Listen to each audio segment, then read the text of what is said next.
everybody. Welcome to the Dennis Prager Show. And we will be having the male-female hour next hour. Life will go on, and if there is anything to report, needless to say, I will do so. But there is still a number of things to be said about Boston. And here is where my thinking is as of this moment.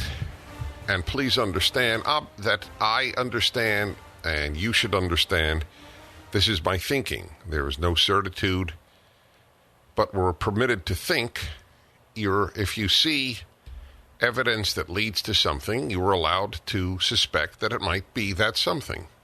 It doesn't mean that it is.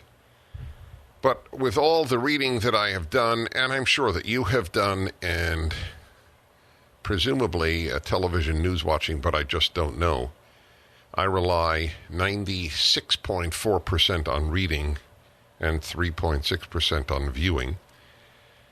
And it appears that there is, first of all, this is incontrovertible, there is a great deal of use of pressure cookers in the Middle East and surrounding areas by Islamist terrorists. This is the cheapest and easiest device to cause as much death and mayhem as one can.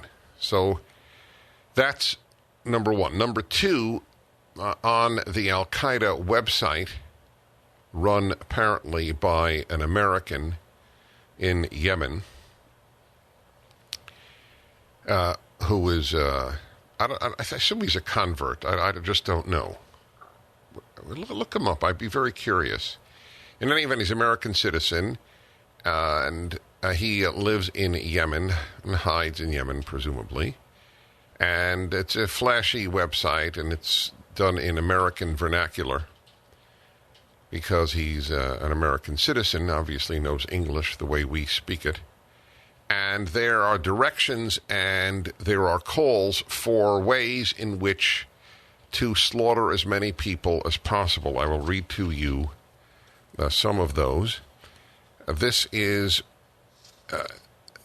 it borders on the unbelievable that somebody who has lived in America among Americans would then direct people in the name of religion to kill as many American men, women, and children and maim as many of them as possible.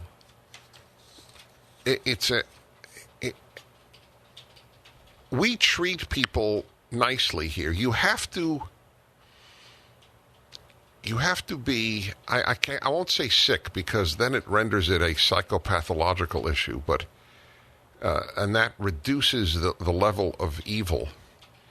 To have lived amongst us and then want to slaughter us, it's a level of evil that you don't encounter much in history, because we're not the other to these people. So here is an example. This is from CNN. The second edition of an online Al-Qaeda magazine has surfaced with frank essays, creatively designed imagery, and ominous terror tips, such as using a pickup truck as a weapon and shooting up a crowded restaurant in Washington. The magazine, intelligence officials believe that an American citizen named Samir Khan, now living in Yemen, let's look this guy up, is the driving force behind the publication. An article titled "The Ultimate Mowing Machine" calls for using a pickup truck as a, quote, mowing machine not to mow grass, but to mow down the enemies of Allah. It said a four-wheel drive pickup truck is needed. The stronger, the better. Quote, to achieve maximum carnage, you need to pick up as much speed as you can while still retaining good control of your vehicle in order to maximize your inertia and be able to strike as many people as possible in your first run. Do we have a precedent for this sort of thing?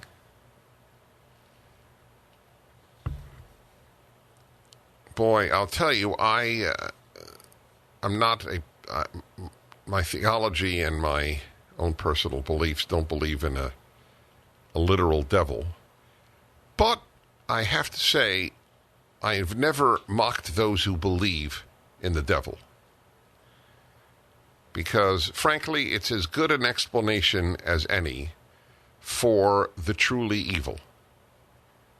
Look, my explanation, or semi, which is 90% but not 100% serious, is that there are two species of humans. Humans who can't imagine doing this and humans who revel in this sort of thing. So, I don't know how you explain these people. You walk through life under the assumption that the human conscience has a certain universality. That weakness will cause people to do bad things, to sin, etc., etc. But it appears that the conscience here is not only dulled but twisted. Next one. Another tip in the magazine includes the use of firearms. This is all from CNN, incidentally. For this, choose the best location. A random hit at a crowded restaurant in Washington, D.C. at lunch hour, for example, might end up knocking out a few government employees. You can tell from the English that it's an American, speaking about lunch hour and so on. It's just, so that's why I want to find out more about this Samir Khan. Well, it can't be Samir Khan. It can't be Samir Khan? No. Why is that? Because he was killed with al-Awlaki? He was killed with al-Awlaki? That's interesting. Yeah, Oh, you're right, because this is actually an old piece from CNN. You're right. This predates his being killed. So I wonder who's editing it now.